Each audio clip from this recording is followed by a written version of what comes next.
Bonjour à tous et à toutes et bienvenue dans ce nouvel épisode de Centre de la Question pour une série spéciale Noël.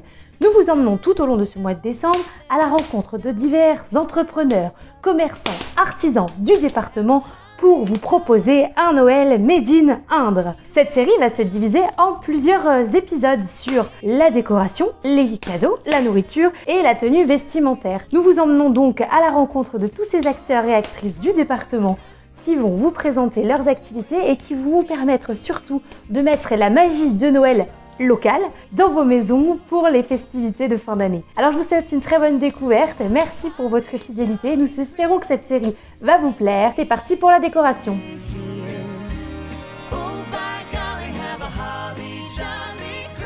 Quoi de plus symbolique que le sapin de Noël pour débuter votre décoration?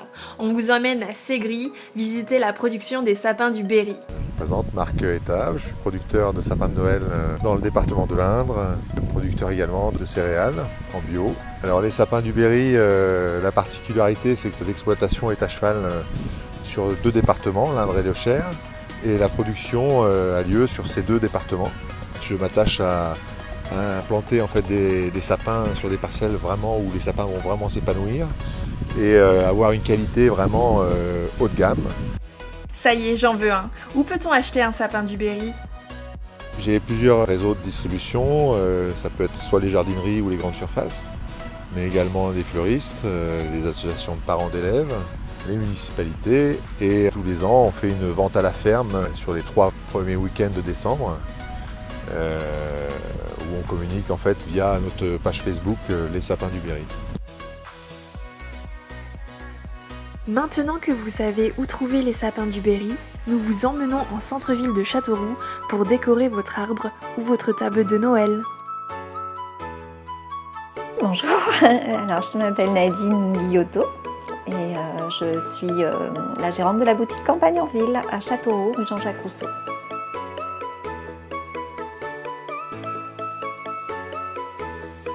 Ce que j'aimerais savoir, c'est comment bien décorer son sapin. Un sapin, d'abord c'est quelque chose qui rappelle souvent l'enfance, donc je pense que le sapin qu'on aime faire, c'est celui qui va nous ramener à ces périodes enfants où on attendait le Père Noël et où on mettait plein de choses dans le sapin avec des lumières et voilà. Après pareil, les tendances changent, donc on peut aussi donner des codes et des thèmes à son sapin, des codes couleurs, et respecter quelque chose de plus uniforme, de plus simple dans la présentation, mais il faut que le sapin soit lumineux et en général ça fait tout de suite festif.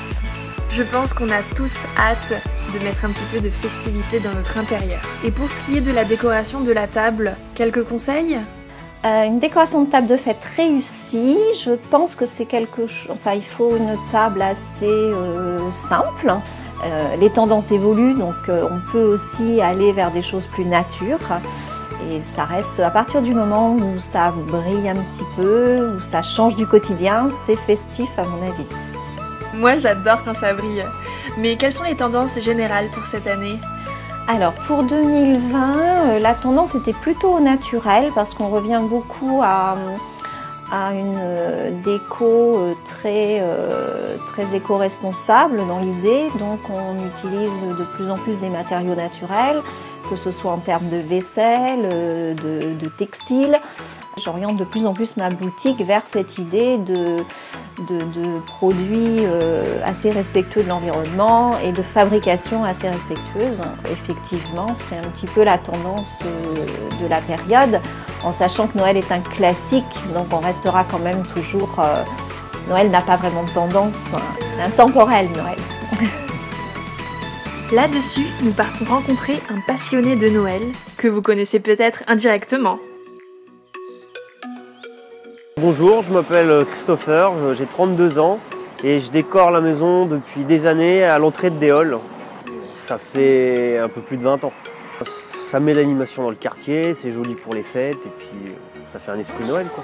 Et il y a des choses que je fabrique, toutes les décors qui sont en bois, c'est des choses que j'ai fabriquées moi-même avec des planches, tout simplement. Des planches et de la peinture. Le traîneau il a peut-être au moins 10 ans maintenant, même plus que ça, donc il y a quand même des choses Après ça prend du temps et c'est vrai que depuis quelques années j'ai pas trop le temps, donc je fais avec ce que j'ai là. Je vais vite rentrer au chaud et vous laisser sur cette note lumineuse en espérant que cet épisode vous aura plu. À bientôt!